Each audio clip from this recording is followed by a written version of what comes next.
Hi there. I'm going to talk this evening about habits. I mentioned a little bit about it in another video about mindfulness, being a mindful entrepreneur. Just thought I'd look a little more into habits and talk a bit about that. Habits are very interesting. The truth is 45% of what we do every day, those are behaviors that repeat daily in the same location. Isn't that an interesting thought? So we might want to agree with people that when they call themselves creatures of habit. I kind of like to not reinforce that, however. So there are obviously the good and the bad habits, right? So I want to talk about those now and maybe what attitude we might adopt toward habits. So I'm Jean Rowe. I'm a nurse practitioner. I have worked helping women especially to live healthily and fulfilled for a long time now, over 40 years.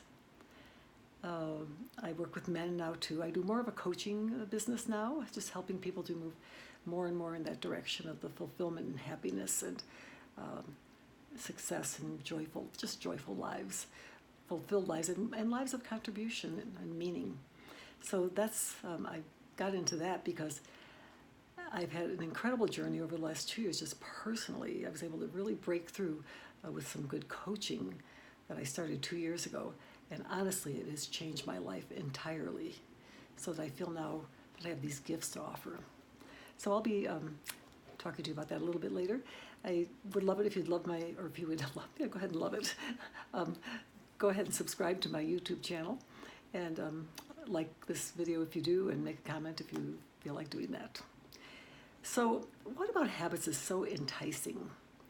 Habits, it isn't the thing we do, it's the feeling that comes from the thing we do. The reward is the feeling. Great if we have good habits, right? The ones that help us be more effective, grow personally, grow spiritually, help us bring good work, our good value and our good work to the world, enhance our relationships. Those are all fabulous habits. Hope you have lots of them. We all have a mix. There are other habits that detract from all of that are not good for us mentally, physically, spiritually. They may be harmful to our health. They may cause us a lot of stress because we can't break free of them. We don't think we can, I should say. I don't want to believe we can't, but we don't believe that we can. So, yet, even though they're bad for us, they give us some feeling that is appealing to us.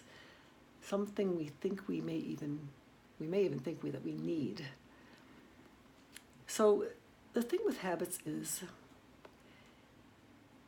we really are in choice. We don't often feel like we're in choice because habits can be so strong.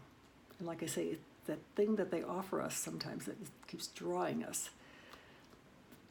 But the truth is we do have choice. So we are not really victims of habit, like sometimes I've heard people say they are. I'm a victim of a habit. You know, we aren't controlled by like eating chocolate. We might think we are, but we aren't.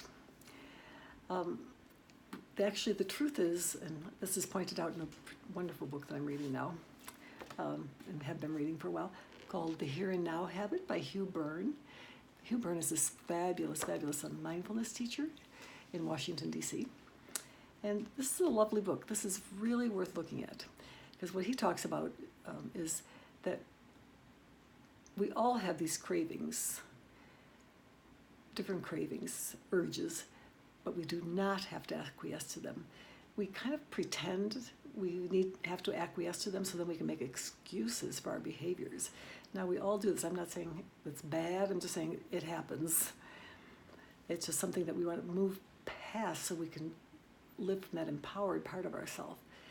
Habits have some wiring deep in the brain, and they aren't really controlled by the frontal part of the brain that's more our where we make choices, where we feel like we have control, where we can be creative from. Habits are more of that instinctual, automatic kind of response. So we get environmental cues about habits too sometimes, or feelings or specific cues like, oh, I feel depressed, so I'll go eat chocolate chip cookies that are in front of my face here. I think I'll buy some of those at the store. But if we're feeling good, we don't necessarily do that. We feel like we're in choice. So the idea is to be more in choice. The key, though, when you're thinking of being more in choice, is the main thing you don't want to do, this is a very much mindfulness approach, but it's true, we don't want to resist the habit. Resistance empowers things like habits. It empowers thoughts if we resist those. We might want to substitute something else, but more what we want to do is simply observe. Watch what's happening, watch what we're doing, watch what we're thinking.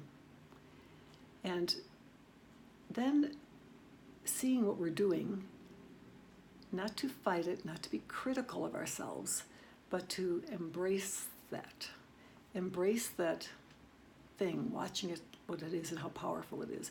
Just watch it and begin to realize that you do have some power. You have a choice now. And that puts you more into choice. Seriously, just observing puts you more into choice automatically. It's great. So you want to see the habit, embrace the habit as just for what it is, not good, bad, just it is, this is what I do. And then you want to bring some intention to it. Intention to maybe choose to switch to a short mindfulness meditation sometimes when you're looking at the particular habit or something, or do something else constructive. But basically, you're not fighting it. You can replace it, and simply be with it. So I think the thing with habits is some of them seem very important to us, and I think to ask yourself, how important is this to me? And how powerful do I feel to change the habit? And then just begin to be with that too, and see where you land. But observing habits, becoming aware of them, very important thing to do. Not resisting, very important thing to do. So the one book I recommend, I mentioned Hugh Byrne's book, The Here and Now Habit, and I also love material by Brendon Burchard, Burchard, on the high performance habits, because he talks about developing habits of high performance people in the world that they utilize. So we want to definitely lean that direction too. So we can replace some of our other habits with high performance habits that will lead us to being more present in the world and giving more of our gifts to the world. So I love talking to people about this and would love to have a conversation with you if you have some things you want to discuss around habits. I can be reached at explorehealing@gmail.com, explorehealing@gmail.com. I offer a 30-minute complimentary consult to just chat and say, gee, how could we work together? What do I have that I can offer to you and that you can participate and offer as well? And we'll just see where that would land. So I'd be very happy to talk to you. I've done a lot of this type of consulting with people over the years, lots and lots of working on happiness and life changes. So thanks for listening. Bye-bye.